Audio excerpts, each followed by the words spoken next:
आप भी चंडू खाने की गप पढ़ के बताया करो। और हम इस वजह से नहीं हटाए, आपको सच बोलना है, सच तो बोलना ही चाहिए ना, सच तो सामने आ ही जाएगा।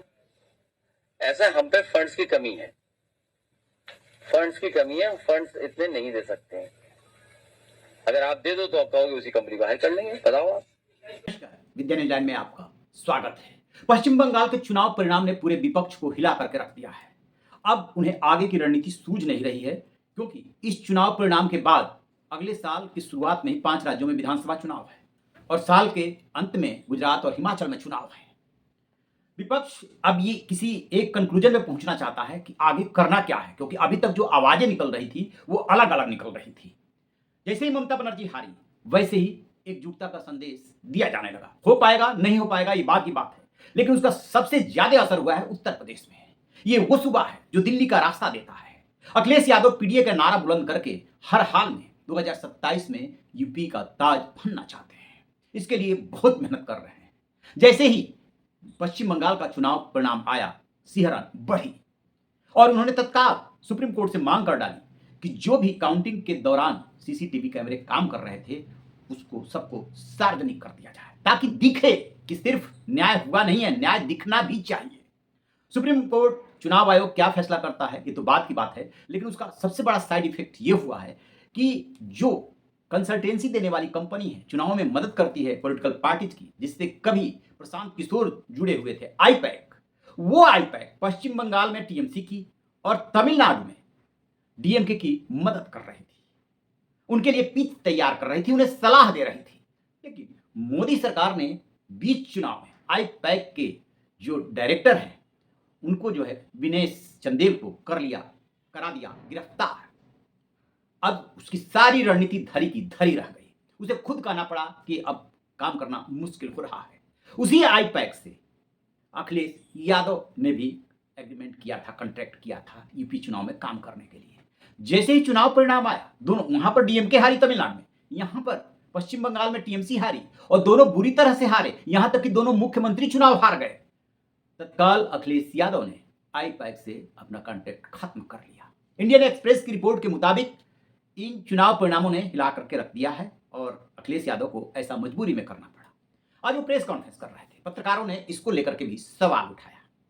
तो वो कह रहे हैं कि हमारे पास फंड की कमी थी, इस वजह से हटना पड़ा है और हम काम नहीं कर पा रहे क्योंकि हम पे फंड्स नहीं है इतने। अरे यार, अपना रेट बता रहे हो कि उनका पूछ रहे हो? क्योंकि फंड है नहीं, फंड आने नहीं देंगे लोग। उसके लिए ED, CBI, income tax, electro bond तो बीजेपी ले लेती सब। बाकी धार्मिक चंदा बचता है, वो धर्म के नाम पे ले, तो वो उद्योगपति भी कैसे दे बताओ? हम लोगों के लिए बचा ही नहीं उनके पास। हाँ, हमारा संबंध था, कुछ महीने हमारे साथ उन्होंने काम किया, लेकिन उसके बाद हम काम नहीं कर पा रहे क्योंकि हम पे फंड्स नहीं है इतने।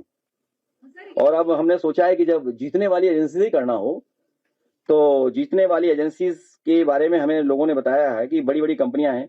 मेरा दूसरा मोबाइल ला दो गाड़ी से। तो किसी ने मुझे जानकारी दी है कि कहाँ आप इन कंपनियों के काम करवा रहे हो, तो उन्होंने कुछ सजेस्ट किया है कि सर्वे करवाइए एससी वोटर से आप। फिर एक एबीएम कंपनी है कोई, उसको रखिए साथ, उससे आप बातचीत करिए। फिर आपको अगर सोशल मीडिया और किसी के खिलाफ नेगेटिव नकारात्मक प्रचार करना है तो कोई 360 डिग्री करिए, कोई कंपनी है, उससे आप जुड़िए, मिलिए, उसको फंडिंग करिए आप। अभी एक दो कंपनी और है, वो नाम अभी एक मोबाइल आ रहा, अभी देखें आ रहा भी, अभी जस्ट हैंग ऑन फॉर सब है। नहीं, उससे नहीं। देखिए, आप भी चंडू खाने की गप पढ़ के बताया करो। और हम इस वजह से नहीं हटाए, आपको सच बोलना है, सच तो बोलना ही चाहिए ना, सच तो सामने आ ही जाएगा। ऐसा हम पे फंड्स की कमी है, बड़ी कंपनियों को हायर करने के लिए क्या किया जाए? अरे यार, अपना रेट बता रहे हो कि उनका पूछ रहे हो? तो उल्टी बातें क्यों करते हो यार? जब सब अरे ये सब बातें ये जानते हो तो क्यों ऐसी बातें करते हो? विभाग का बजट है, जो सूचना विभाग का जो बजट है, अगर वो हमारी सरकार बनवा देंगे, और हम जानते हैं सरकार बनने जा रही है, तो 90% बजट उनका। अरे ताली नहीं बजाई आप लोगों ने। मैं समझ रहा हूं आपका नुकसान नहीं होने दूंगा, उसी कंपनी के थ्रू दिलवा देंगे आपको। तो क्योंकि फंड है नहीं, फंड आने नहीं देंगे लोग। उसके लिए ईडी, सीबीआई, इनकम टैक्स, वो संस्थाएं। अच्छा, इलेक्ट्रल बॉन्ड भी नहीं आने देंगे लोग। इलेक्ट्रल बॉन्ड तो बीजेपी ले लेती सब। बाकी धार्मिक चंदा बचता है, वो धर्म के नाम पे ले, तो वो उद्योगपति भी कैसे दें बताओ? हम लोगों के लिए बचा ही नहीं उनके पास देने के लिए, तो कैसे दें आपको बताओ? क्यों देंगे? आप क्या लाभ पहुंचा रहे हो उनको? वो कह रहे हैं कि बीजेपी ऐसी पार्टी है जो इलेक्टोरल बॉन्ड है वो भी नहीं लेने देती है, जो देता है उसमें शिकंजा कस देती है। धार्मिक चंदा वो सब वही डकार जाती है। इलेक्शन में मतगणना, इलेक्शन के दौरान और मतगणना में वो दबंगई दिखाती है। जो मशीनरी होती है, इलेक्टोरल मशीनरी से मतलब स्टाफ कर्मचारियों से है उनका वो दुरुपयोग करती है। फिर वो कुंदर की, मिल्कीपुर, कन्नौज के चुनाव का उदाहरण देते हैं कि किस तरीके से जबरदस्ती समाजवादी पार्टी को हराया गया। लिहाजा पश्चिम बंगाल में जो कुछ भी हुआ है उस दर्द को अखिलेश यादव बखूबी जान रहे हैं, समझ रहे हैं। और आगे की उनकी चिंता ये है कि 2027 में जब आमना सामना होगा तो इसकी क्या गारंटी है कि उनके साथ लोग हों भी तो भी वो जीत ही जाए। ये डर तो सताने लगा है, क्योंकि यदि मशीनरी के दुरुपयोग और बेईमानी वाली बात सही है जो विपक्ष कह रहा है, तब तो आप कितनी भी तैयारी कर लीजिए, कितना भी ग्राउंड पे मेहनत कर लीजिए, अब इसमें कितनी सच्चाई है, ये कैसे सामने आएगा, ये एक बड़ा सवाल हो गया है। क्योंकि राजनीति में होता क्या है कि वो नैरेटिव चलाया जाता है, चाहे सत्ता पक्ष हो या विपक्ष हो, जो पब्लिक को अपील करे। ठीक इसी तरीके से जो भ्रष्टाचार के आरोप लगते हैं या ईवीएम पे जो आरोप लगे, अब वोट चोरी के जो आरोप लग रहे हैं, लूट के आरोप लग रहे हैं, ये यदि नैरेटिव चल भी जाता है और पब्लिक साथ आ भी जाती है, तो विपक्ष का डरा हुआ या सहमे होने का कारण ये सबसे बड़ा ये है कि फिर जीतेंगे कैसे? ऐसे तो फिर कभी जीत ही नहीं पाएंगे।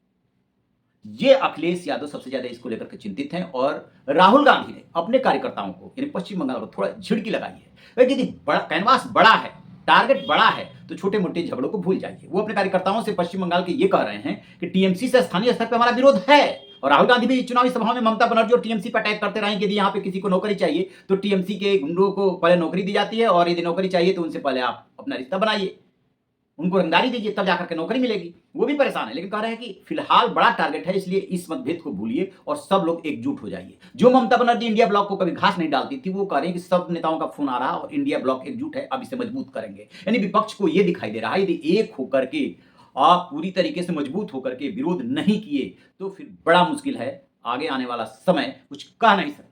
इसीलिए ममता बनर्जी कह रही हैं कि सड़क पे उतर करके हम आंदोलन करेंगे, हम छोड़ेंगे नहीं, डरेंगे नहीं। और अखिलेश यादव जब प्रेस कॉन्फ्रेंस कर रहे थे तो कहीं ना कहीं वो उनके चेहरे पर भी उनका चेहरा सहमा हुआ सा दिख रहा है, क्योंकि अगला टारगेट तो वही है। उत्तर प्रदेश ही सबसे बड़ा सूबा है।